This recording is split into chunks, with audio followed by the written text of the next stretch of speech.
Langsung kita bahas dengan dua orang narasumber yang sudah bergabung bersama kami. Ada juru bicara Prabowo Subianto, Daniel Anzar Simanjuntak, dan juga pengamat politik Hanta Yuda. Selamat petang semuanya.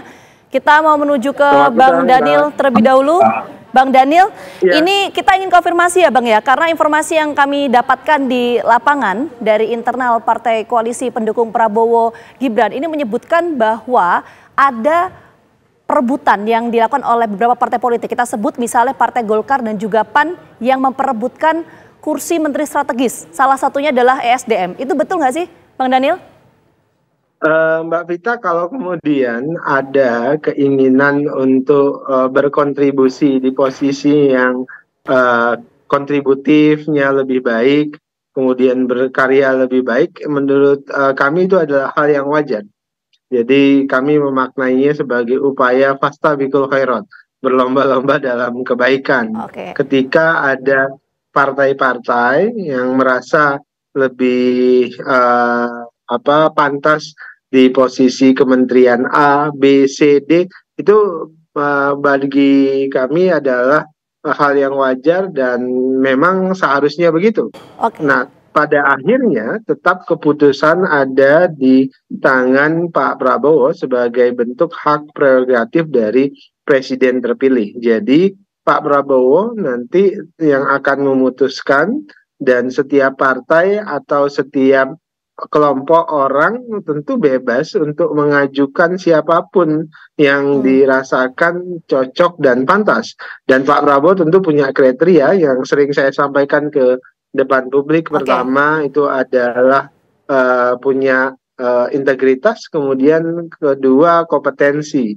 Nah, kalau kemudian absen integritasnya atau tidak punya kompetensi di bidang yang dibutuhkan oleh Pak Prabowo, tentu mereka tidak bisa menduduki posisi menteri-menteri yang diincar tersebut. Bang Daniel, artinya Bang Daniel membenarkan ya bahwa ada perebutan kursi pos menteri strategis, salah satunya SDM, yang dilakukan antara PAN dan juga Partai Golkar. Bang Daniel membenarkan soal itu? Saya tidak dalam posisi membenarkan atau meniadakan. Saya tidak tahu persis apakah ada kompetisi yang terang benderang seperti itu.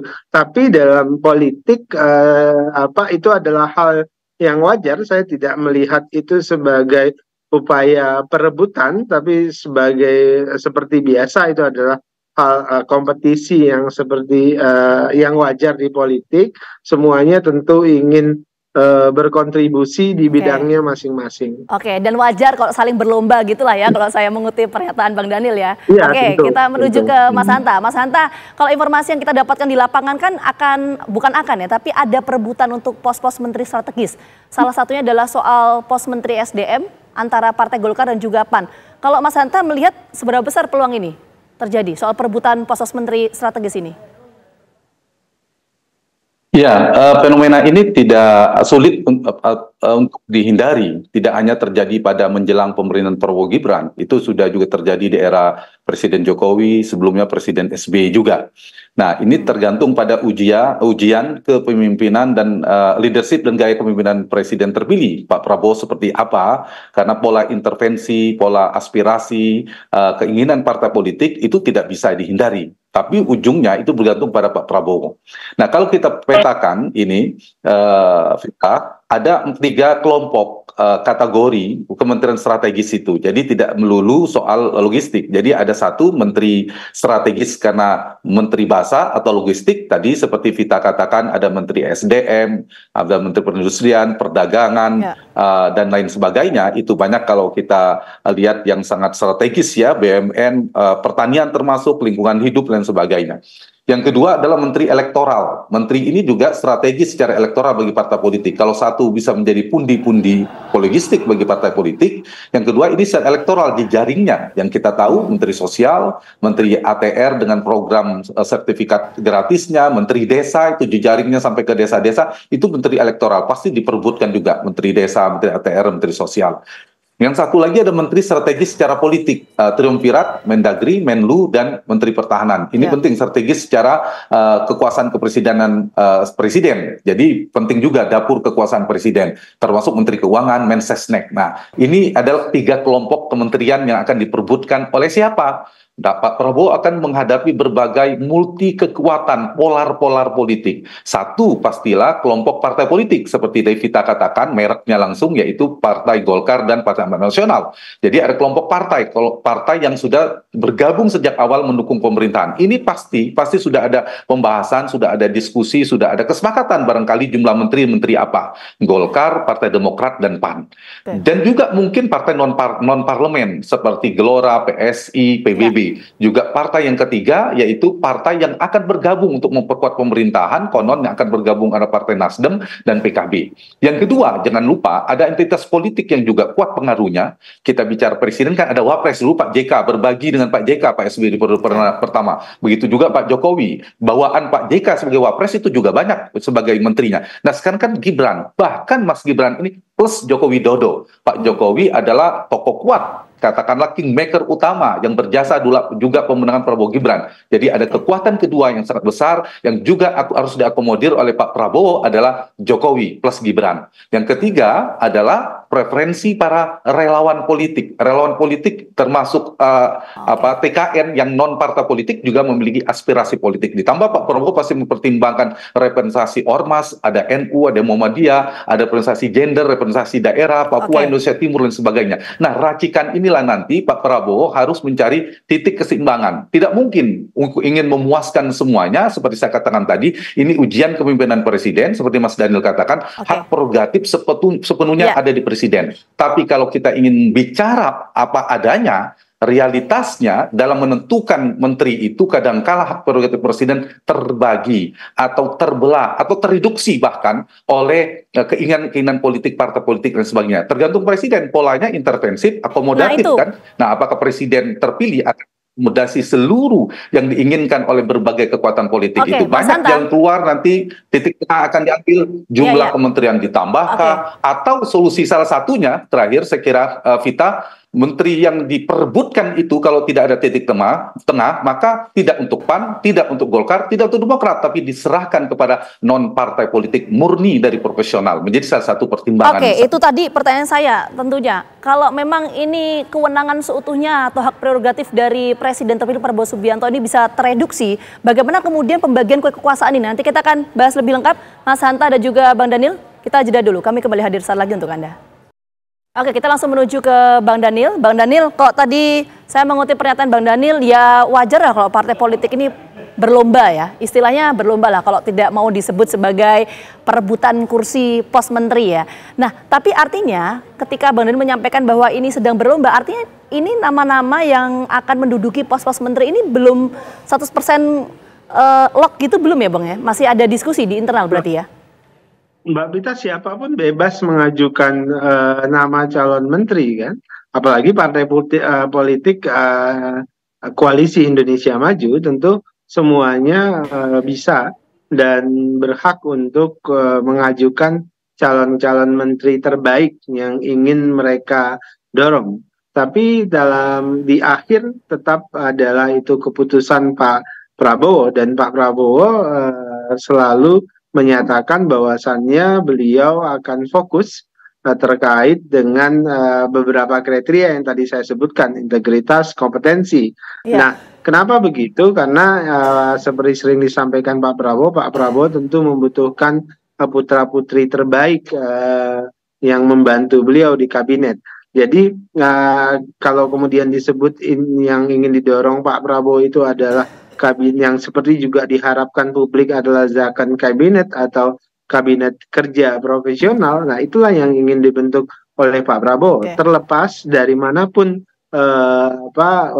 perwakilannya. Artinya orang-orang yang disodorkan oleh partai politik itu harus dipastikan mereka yang profesional, yang kompeten. Orang-orang yang disodorkan di luar partai politik pun harus sama. Artinya pertimbangan Pak Prabowo itu. Ya, dan ini yang sampai sekarang itu banyak nama pasti. Jadi dari partai politik, dari luar partai politik, dari berbagai kelompok masyarakat, semuanya pasti banyak yang mengajukan nama. Artinya Pak Prabowo belum memutuskan atau belum menentukan ya siapa-siapa akan menduduki pos-pos menteri, khususnya pos-pos menteri strategis. Semuanya masih sebatas menyodorkan begitu ya Bang Daniel ya? Ya, beberapa kesempatan yang lalu Pak Prabowo sehari ini masih dalam proses menderifikasikan atau menurunkan visi, misi, dan program beliau dalam bentuk institusi mana yang akan melaksanakan dan mengerjakan. Jadi masih dalam upaya, istilah saya itu menginstitusionalisasikan semua program yang ada, belum sampai pada pembahasan siapa orangnya. Jadi nanti sudah selesai institusinya, kementeriannya, menteri ini, menteri A, B, C, barulah kemudian kita bicara atau Pak Prabowo bicara tentang orangnya dan kriterianya dan orangnya. Oke, belum diputuskan oleh Pak Prabowo Subianto sebagai pemilik hak prerogatif seutuhnya. Kita menuju ke Mas Hanta. Mas Hanta, mungkin bisa dijelaskan begini Mas Hanta, kalau nanti ini kan memang belum diputuskan oleh Pak Prabowo Subianto, tapi nanti kabinet yang akan disusun oleh Pak Prabowo dan juga Mas Gibran, ini apakah akan meniru komposisi kabinet ketika Pak Jokowi di periode pertamanya? Itu kan di periode pertama Pak Joko Widodo ini kan komposisi untuk kabinet dari kalangan profesional lebih banyak dibandingkan dengan partai politik. Apakah akan meniru seperti itu atau ada perubahan, Mas Hanta? Ya, itu yang menjadi pertimbangan penting menurut saya, Vita. Kita tahu memang Pak Prabowo punya hak prerogatif, tapi realitasnya kan siapapun presidennya, karena kita sistem presidensil yang berkombinasi dengan sistem multipartai, kadang dia bercorak parlementer, yang sebenarnya komposisi kabinet tidak merepresentasikan kekuatan parlemen. Tapi realitas itu kan kita bicara normatif, realitasnya yang terjadi justru sangat representatif kekuatan di parlemen itu terjadi pada era Pak Jokowi maupun era Pak SBY. Nah, komposisi itu terlihat menteri presiden itu tidak mau dikesankan kalau komposisi kabinetnya lebih banyak partai politik ketimbang yang non partai politik seperti Vita tanyakan tadi. Pak Jokowi itu sempat 16 menteri yang dari partai politik. Nah, kemudian ada reshuffle menjadi 18. Jadi tidak lebih dari 50%, meskipun setelah reshuffle sempat naik ya hampir 60%. Nah, dugaan saya ini juga ingin dipertahankan oleh Pak Prabowo untuk mengesankan bahwa ini bukan sekedar kabinet partai politik campur sari berbagai macam kekuatan partai politik, tapi mau mengesankan sebagai zakon kabinet, meskipun itu hal yang mustahil diterapkan dalam sistem multipartai kita yang ekstrim seperti ini. Pastilah mengakomodir kekuatan partai. Nah, karena itu yang dilakukan bisa jadi yang sekarang dilakukan upaya merevisi Undang-Undang Kementerian Negara, yang itu mungkin 39 sampai 40 menteri. Nah, kalau menterinya semakin banyak nomenklaturnya, maka bisa jadi meskipun jatah menteri kepada partai banyak, tapi kalau kemudian komposisi menterinya melebar, itu kan bisa mengurangi persentase dari partai politik. Kita itu jalan tengah mungkin yang akan ditempuh. Saya tidak tahu perkembangan terakhir seperti apa, akan berhasil atau tidak. Tapi pastilah soal tarik-menarik yang kita bahas ini tadi, yang kita sebutkan SDM, antara PAN katanya ada nama Edi Suparno, Maman dari Golkar, kemudian Pak Jokowi mendorong Bahlil, kebelakangan Rosan ketua TKN, belum lagi Menteri BUMN antara Rosan dan Erick Thohir, Menteri Perindustrian PAN dan Golkar. Banyak kan dinamika semacam ini, lingkungan hidup juga. Belum lagi orang-orang Pak Jokowi, Pak Pratikno masih menjadi kandidat kuat Mensesnek, kabarnya juga dari Pak Jokowi, Pak Tito Mendagri, Pak Erick Thohir, orang Pak Jokowi dan seterusnya. Nah, ini tidak mudah. Tidak mudah, alias cukup rumit bagi Pak Prabowo jika ingin memuaskan semuanya. Tidak mungkin. Jadi sehingga pegangannya kita sedikit, Pak Prabowo berpegang pada konstitusi. Bagaimana tadi saya melanjutkan Bung Daniel, yang penting Pak Prabowo memiliki kualifikasi. 1, kapabilitas, 2, integritas, 3, loyalitas. Jadi orang-orang yang kompeten, orang-orang yang berintegritas dan memiliki loyalitas tegak lurus visi-misi presiden. Karena itu kebutuhan teknokratiknya harus kuat racikannya ketimbang perimbangan politik dan juga memuaskan keinginan publik. Oke, Mas Hanta, mohon maaf saya potong sebentar. Artinya Mas Hanta, kalau kita bicara soal konteks komposisi atau pembagian kue kekuasaan di pos-pos menteri strategis ini, apakah mayoritas akan diisi oleh kalangan profesional atau justru partai politik untuk mengakomodir kebutuhan dari partai politik pendukung Prabowo Gibran?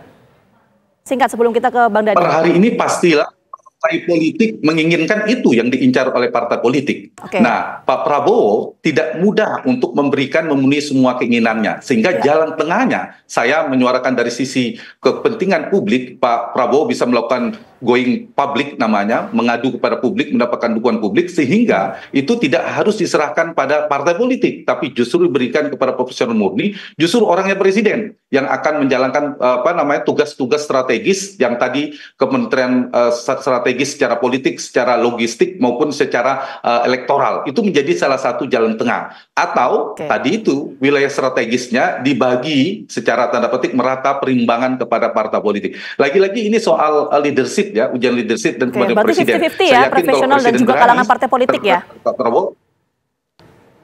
Ya. Berarti 50-50 ya, kalangan profesional dan juga partai politik. Singkat Mas Hanta, sebelum kita ke Bang Daniel. Ya, saya berharap maksimal 50-50, tapi sebaiknya tidak lebih dari 50% yang betul-betul partai politik, yang dari partai politik. Ada 3 sebenarnya, satu kelompok murni, satu partai politik, yang kedua murni non-partai politik, yang ketiga adalah profesional yang dititipkan oleh partai politik atau terafiliasi ke partai politik. Nah, jalan ketiga ini sebenarnya menjadi celah bagi partai politik dan presiden terpilih untuk mengambil orang-orang partai politik meskipun dia bukan politisi. Tapi apapun kita menghendaki supaya persepsi publik positif bagi Pak Prabowo yang benar-benar tadi disampaikan Bung Daniel dikesankan zakon kabinet, maka profesional murni itu harus lebih kuat, lebih banyak ketimbang profesional partai. Saya mengistilahkannya profesional partai, jangan dianggap partai tidak profesional gitu. Oke, kita ke Bang Daniel. Bang Daniel, apakah nanti komposisi kabinet Pak Prabowo dan juga Mas Gibran ini akan meniru Pak Jokowi di periode pertamanya, kalangan profesional jauh lebih banyak dibandingkan dengan partai politik, atau justru 50-50? 50% partai politik, 50% kalangan profesional? Mbak Vita, Pak Prabowo selama ini selalu bicara terkait dengan penyusunan kabinet itu fokus pada tadi kriteria integritas, kemudian kompetensi. Nah, tentu di atas itu ada namanya loyalitas. Nah, 3 kriteria ini penting sekali. Nah, terlepas mereka dari partai politik atau non partai politik, asal tiga kriteria tadi terpenuhi, terutama dalam konteks misalnya ya, kalau yang disebut tadi mendikotomikan antara profesional atau partai politik. Yang dari partai politik pun itu harus profesional. Jadi tidak ada alasan ketika menyerahkan nama kepada Pak Prabowo misalnya, itu tidak sesuai dengan kompetensinya. Jadi harus dipastikan orang-orang yang disodorkan itu punya kompetensi khusus, dan itu yang jadi pertimbangan Pak Prabowo. Bahkan kan Pak Prabowo sebutkan kalau kemudian nama yang disodorkan itu tidak sesuai dengan kriteria yang diinginkan oleh Pak Prabowo, maka partai politik itu bisa mencari orang lain yang di-endorse oleh partai politik. Jadi 3 kriteria ini itu menjadi syarat mutlak bagi Pak Prabowo, terlepas mereka dari partai politik maupun non partai politik. Oke, baik, nanti kita tunggu ya bagaimana penyusunan komposisi kabinet Pak Prabowo dan juga Mas Gibran. Sekali lagi terima kasih banyak Bang Daniel dan juga Mas Hanta atas waktunya sudah bergabung bersama kami. Sehat selalu. Sama-sama Mbak Vita. Assalamualaikum. Waalaikumsalam warahmatullahi wabarakatuh.